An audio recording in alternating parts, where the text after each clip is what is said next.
Welcome to my YouTube channel Arya and Aditya classes.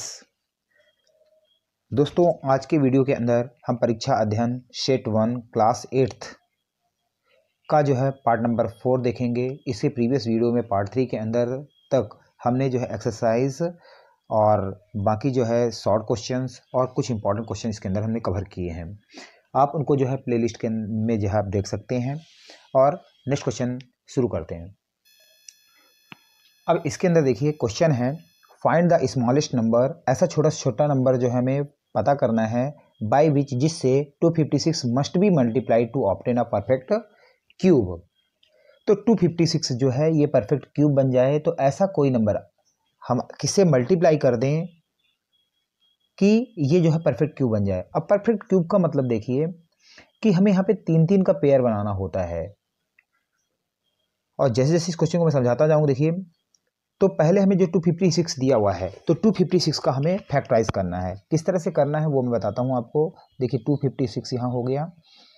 2 की table में जिस नंबर के लास्ट में 6 है, 0 है, 2 है, 4 है, मतलब 0 की टेबल में आते हैं वो 2 से जो है कटेंगे। देखिए 2 1 जा 2, 2 2 जा 4 और यहाँ पर हो जाएगा आपका 4 हो गया तो एक बच गया तो 16 हो गया ये। तो 2 8 जा 16। उसके बाद देखिए 2 6 जा 12 और 2 4 जा 8। नेक्स्ट 2 3 जा 6 और 2 2 जा 4।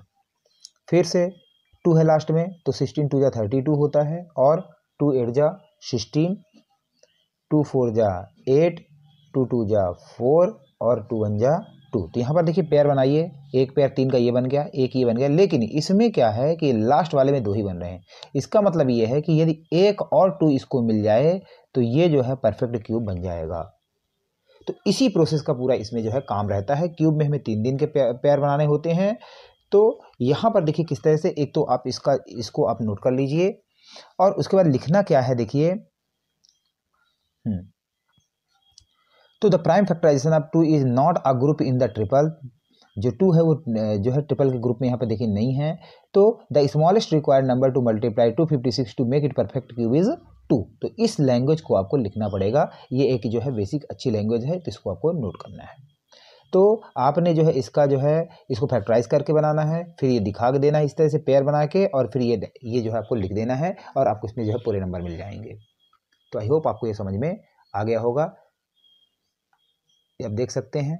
थैंक यू फॉर वॉचिंग और नेक्स्ट क्वेश्चन के लिए मिलते हैं। नेक्स्ट क्वेश्चन है, find the height of a cuboid whose base area is 18 centimetre square and the volume is the 19 centimetre cube.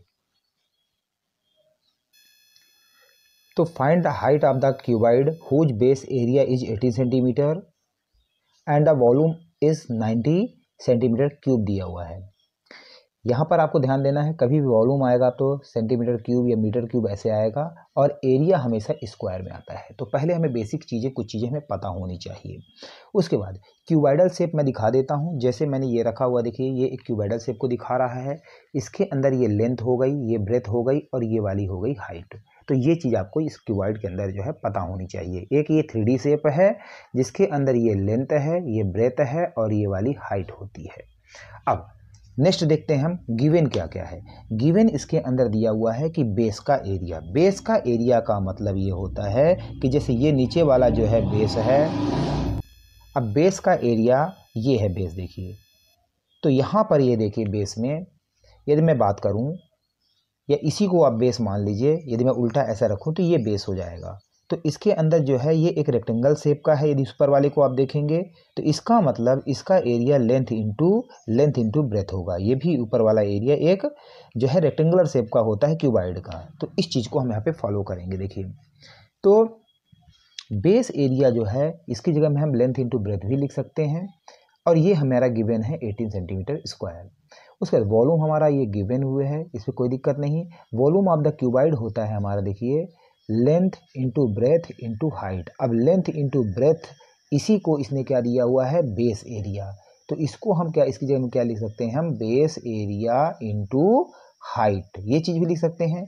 अब यहाँ पर देखिए बेस एरिया जो है हमारा गिवन है 18 सेंटीमीटर स्क्वायर और हमें हाइट निकालनी है और वॉल्यूम की जगह में में आपने वॉल्यूम यहाँ पर अपना 90 रख देना है। उसके बाद देखिए कुछ नहीं करना है दोस्तों, यहाँ पर जब ये दो नंबर, एक नंबर और वेरिएबल मल्टीप्लाई हों तो इससे जब आप इसको इधर करेंगे तो मल्टीप्लाई से ये हो जाएगा आपका डिवाइड में।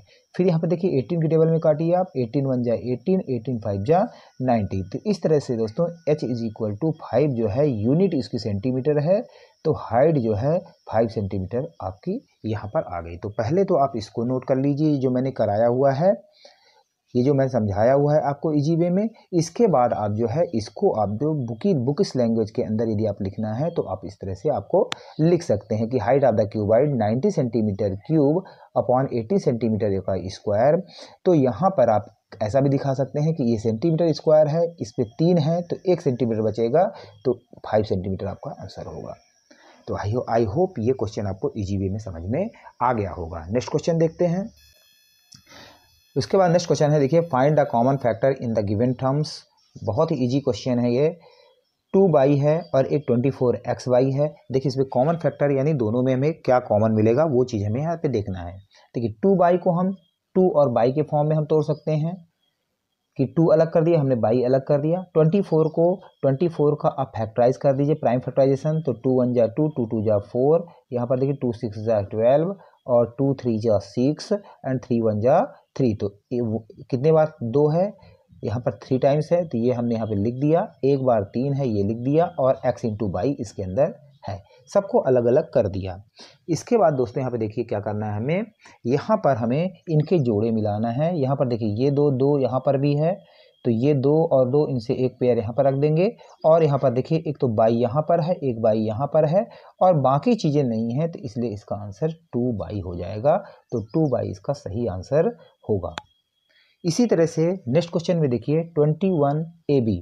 अब मैं क्वेश्चन नंबर बी कर रहा हूँ। यहाँ पे क्वेश्चन नंबर बी के अंदर देखिए 21 का फैक्टराइज कर दीजिए। तो देखिए 3 की डिविजिबिलिटी रूल भी मैं सिखा रहा हूँ यहाँ पे। जैसे 2 और 1 3 हो गया, 3 जो है 3 की टेबल में डिविजिबल है, तो यहाँ से ये 3 से कटेगा, तो 3 7 जा 21, 7 एक प्राइम नंबर है तो 7 1 जा 7 होगा। तो इसका जो है 3 × 7 लिख दिया, और a b 2 वेरिएबल हैं, a × b लिख दिया। सेम वे 49 है, 49 7 की टेबल में आएगा, 7 7 जा 49 और 7 1 जा 7, इसलिए हमने 7 × 7 लिख दिया। एक बार a है, 2 बार b है, ये लिख दिया। अब इनके बात आती है इनके पेयर बनाएंगे। 3 इसमें नीचे वाले इसमें कुछ नहीं है, नहीं करेंगे। 7 है, इसलिए हमने एक 7 उतार दिया, ये दोनों 7। उसके बाद a है, a उतार दिया, b है, b उतार दिया, 7। अब इनको एक साथ लिख दिया 7ab, ये जो है अब इसका सही जवाब हो जाएगा। तो मैंने फैक्टराइज करके आपको दिखा दिया किस तरह से पूरा ये जो है सिस्टम यहाँ पे किया हुआ है। इस तरह क्वेश्चन कैसे करने हैं ये आपको समझ में आ गया होगा। तो आपको दोस्तों ये कैसा वीडियो अब कैसा लगा, आपको समझ में आ रहा है, और आपके एग्ज़ाम ऑफ व्यू से काफ़ी इम्पॉर्टेंट है। यदि आपको अच्छा लगा तो आपको कमेंट सेक्शन में ज़रूर लिखना है, अपने दोस्तों को शेयर करना है, लाइक एंड सब्सक्राइब करिए, ताकि मुझे भी ये मोटिवेशन मिले कि हाँ बच्चों को इस तरह के जो है इस तरह की वीडियोज़ की ज़रूरत है जो इनके एग्ज़ाम के लिए हेल्पफुल है। Thank you for watching. जय हिंद, जय भारत।